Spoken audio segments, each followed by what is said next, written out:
estamos chegando à finalização do nosso curso breve de férias sobre a dinâmica do educador, né, e o seu papel. Nós conversamos durante toda essa semana, é uma pena estarmos terminando, mas é muito bom saber que nos colocamos diante do Senhor para a nossa formação. E eu queria orar. Antes de iniciarmos o nosso estudo de hoje, eu queria estar intercedendo por tua vida, pedindo para que Deus possa te abençoar. E quando eu peço por você, eu também me coloco diante de Deus, porque eu preciso muito das bênçãos do céu para a atuação e o exercício do trabalho da educação cristã na igreja local. Então vamos orar. Senhor, muito obrigada por essa oportunidade, obrigada pela a maneira como o Senhor conduziu todas as coisas. Obrigada pelo convite que foi feito pelo seminário. Obrigada porque cada uma das pessoas que estão presentes nessa formação foram escolhidas por Ti, foram levadas por Ti a fazer uma inscrição e chegaram até esse momento. Nós concluímos uma semana, Senhor, de formação e de conversa sobre esse assunto que tanto nos encanta, que é a educação cristã, o nosso papel de educador. E eu louvo ao teu nome porque nós temos a oportunidade de participar da tua obra. Abençoa cada uma das pessoas que estiveram presentes. Eu queria te agradecer pela vida da Bia, que fez a edição dos vídeos das nossas videoaulas. Eu louvo a Deus por ela e eu queria te agradecer nesse momento. Abençoa ela e toda a sua família. Muito obrigada por cada um dos presentes, dos participantes desse curso. Abençoa a minha vida também nessa conclusão, que o teu nome seja glorificado. Em nome de Jesus, amém. Gente, é um prazer estar voltando a conversar com vocês ainda nesse dia de aula. Nosso tema de hoje é por que educação cristã, por que educador, tá?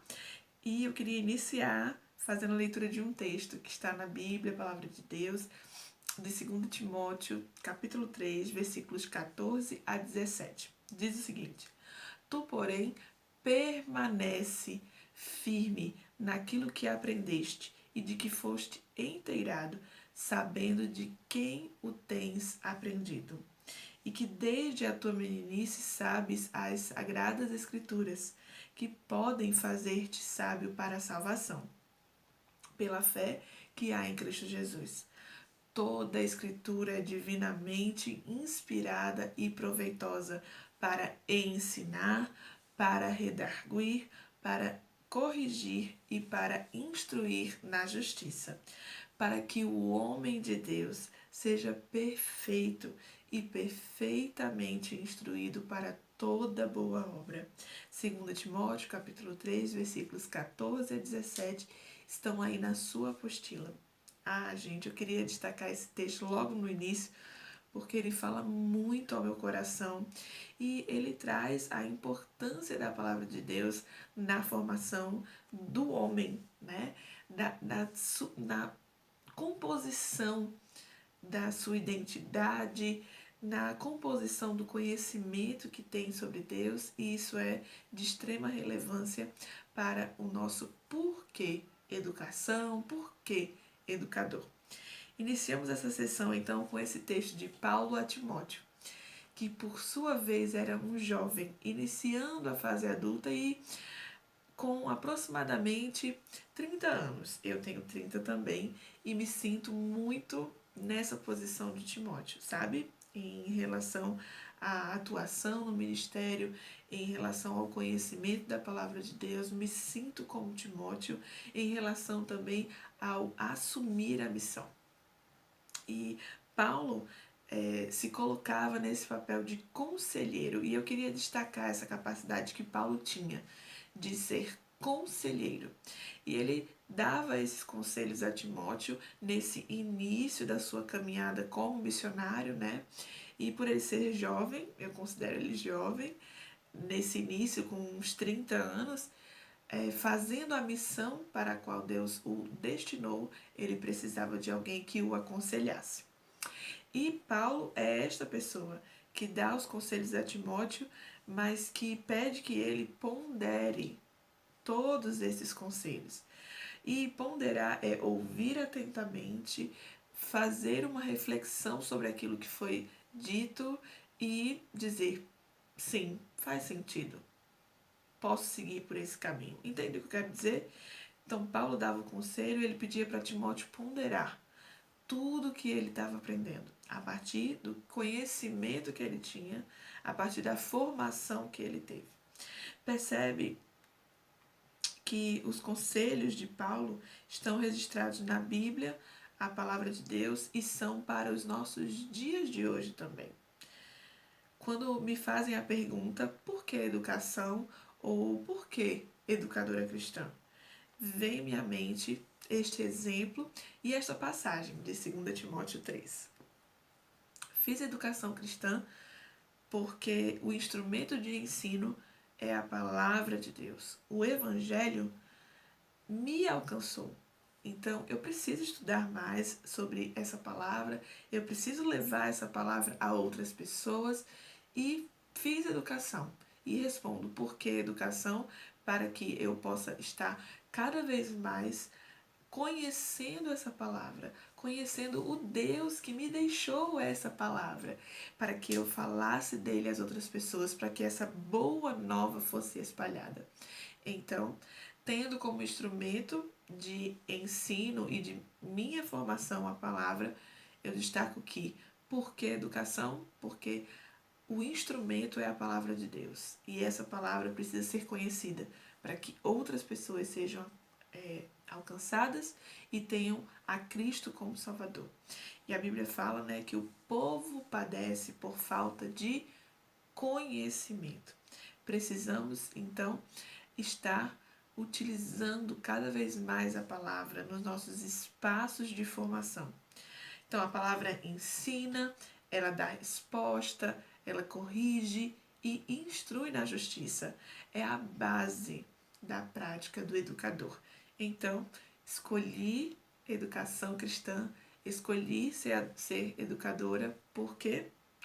Porque o instrumento do nosso trabalho é a palavra. E para ensinar a palavra é necessário conhecê-la bem. Outro pontinho que eu gostaria de destacar nessa mesma leitura é o para que o homem de Deus seja perfeito e perfeitamente instruído para toda boa obra. Entendemos esse trecho como o momento em que tudo que você aprendeu se encontra com a vocação que Deus te deu. Deus nos chamou. Então, porque Deus nos chamou, eu preciso ser encontrado como esse homem perfeito e perfeitamente habilitado para a obra.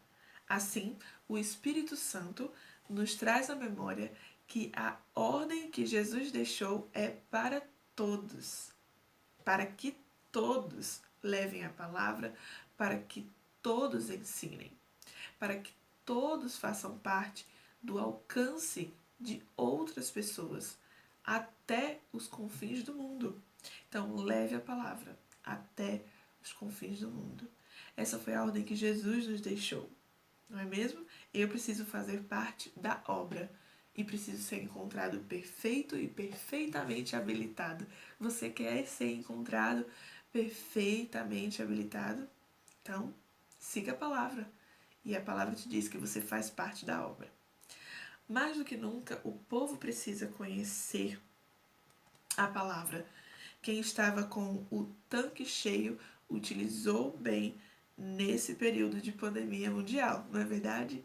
Quem estava já preenchido, quem estava já cheio diante do Senhor, cheio do Espírito Santo do Senhor, cheio da palavra de Deus, nesse período de pandemia, passou pela prova, mas passou um pouco mais reforçado. A Bíblia fala, como já disse para vocês, que o povo sofre por falta de conhecimento. Destaco aqui a necessidade de toda criatura, né? A Bíblia fala que a gente precisa ensinar a toda criatura. E toda criatura tem a necessidade de conhecer e relacionar-se com Deus para a manutenção da sua existência. Resumindo, a palavra me alcançou e Jesus faz parte do meu viver.